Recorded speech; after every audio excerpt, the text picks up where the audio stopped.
বিদেশিদের সাথে যে চুক্তিগুলো করা হবে সেই চুক্তি জনসম্মুখে উন্মোচন করতে হবে, সংসদে আলোচনা করতে হবে এবং দেশ বিরোধী চুক্তি সেই চুক্তি বাতিল করতে হবে। আওয়ামী ফ্যাসিবাদী সরকার দেশের স্বার্থ জলাঞ্জলি দিয়ে একের পর এক দেশ বিরোধী চুক্তি করেছে।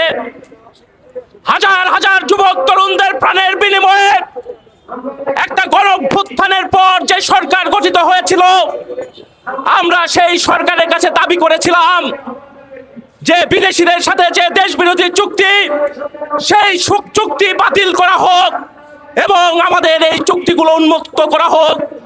অন্তর্বর্তীকালীন সরকার সেটা করে নাই। শুধুমাত্র সেটা করে নাই এটাই নয়, আমাদের চট্টগ্রামের বন্দর বিদেশি কোম্পানিগুলোকে ইজারা দেওয়া হয়েছে এবং নির্বাচনের মাত্র 3 দিন আগে আমাদের দেশের স্বার্থকে বিকিয়ে দিয়ে আমেরিকার সাথে এই বাণিজ্য চুক্তি করা হয়েছে। আমেরিকা কি সেটা আমাদের বলার আর অপেক্ষা রাখে না।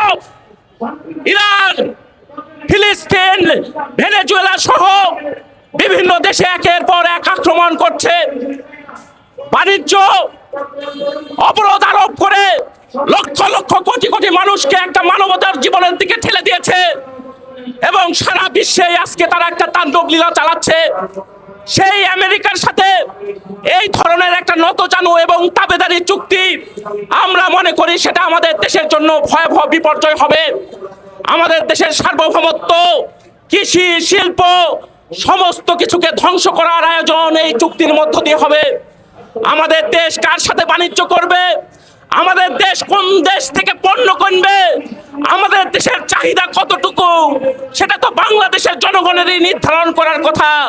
অথচ এই চুক্তি করার মধ্য দিয়ে এই সমস্ত কিছু একটা দ্বিপাক্ষিক চুক্তির মধ্যে দিয়ে আমেরিকার কাছে সেখানে আমরা কি করব না করব সেটা নির্ধারিত হবে। আমাদের দেশের ব্যবসায়ীরা, ওই যে গার্মেন্টস ব্যবসায়ীরা, পোশাক ব্যবসায়ীরা যখন শুল্ক আরোপ করেছিল আমেরিকা, তখন তারা একটা সমঝোতার জন্যই এই চুক্তি করেছিল। অল্প কিছু ব্যবসায়ীদের স্বার্থে এই চুক্তি করা হয়েছিল। খোদ মার্কিন যুক্তরাষ্ট্র আপনারা জানেন যে আমেরিকা যে শুল্ক আরোপের যে নীতি, সেই নীতিকে সুপ্রিম কোর্টে অবৈধ ঘোষণা করেছে। যে নীতিকে আমেরিকার সুপ্রিম কোর্ট অবৈধ ঘোষণা করেছে, সেই আমেরিকার শুল্ক নীতিতে বাংলাদেশ স্বাক্ষর করতে পারে না।